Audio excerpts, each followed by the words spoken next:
I'm Scott Lowe. I am joined by Marty Sleva. Hey guys. It is CES 2014, and we are at Valve's Steam Machine press event. Yeah, it's pretty much their sort of their coming out party. Yeah, for pretty much all of the third-party boxes. We've seen the beta prototype, but now we're seeing like the actual retail units that you, the customer, will be able to go buy, presumably in stores or order online.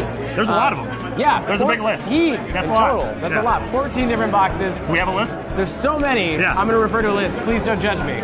We got Alienware. We've got Alternate, Cyber Power PC. That sounds fancy. Digital Storm, Falcon, Gigabyte, iBuyPower, Material.net, Next, Origin, Scan Computers, Webhalen, Zotac, and Main Gear. Main Gear? It's a lot. Yeah. Woo! Yeah. Felt like forever getting through that. We got to see them. They lifted a curtain, and there was a bunch of boxes, and they ranged from little, like, GameCube size guys to big, just looked like a huge gaming PC. Yeah, I mean, most notably, I mean, for me, and I think for a lot of people, is the Alienware machine, because obviously they produce at such a large scale. It's like such a small little box. You know, it's way smaller than the PlayStation 4. It's way smaller than the Xbox One. But they're saying it's even more powerful, though. Like, they're not going into specifics, but they're saying, like, you know, it's going to be based on Intel and NVIDIA GPUs, and then, or NVIDIA for the GPU, Intel for CPU, and that it's going to be capable of 1080p out of the box, like native experiences, and even above that on certain games.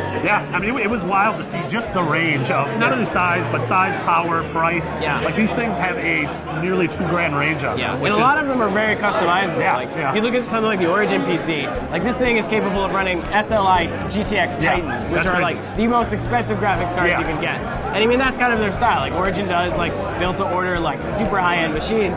I mean, it begs the question, like, why would you want like a dedicated Steam machine as opposed to just a regular PC? I mean, that's still the lingering question on everyone's mind is, who is this for?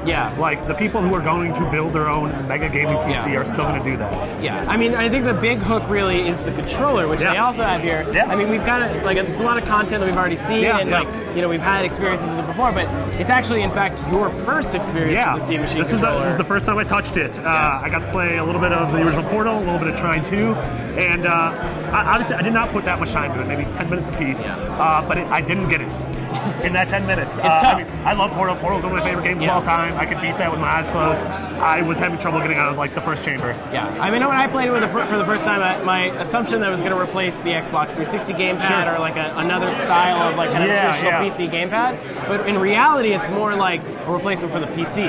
Like, or the mouse and keyboard. So I feel like the two games I tried it on aren't the games I would want to try that on. Like, I want to see if I can sit on my couch and play Civ 5 or play Dota 2. Despite the fact that I don't think I know how to play Dota 2. I don't think anybody really knows how to play Dota 2. So another exciting thing, Gabe came out. Gabe Newell.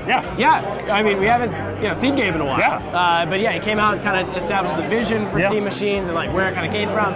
In typical Gabe fashion, it was like very, very simple, very like relaxed, and just sort of like speaking kind of frankly. Took a couple funny pot shots. He took a pretty big dig at Microsoft. Someone asked him like if Valve could match Microsoft's 3 million Xbox One sold, and he's like, well, they have catching up to do. Well, I mean, it took a while for them to catch up. I mean, we're at 65 million. I mean, part of what we think.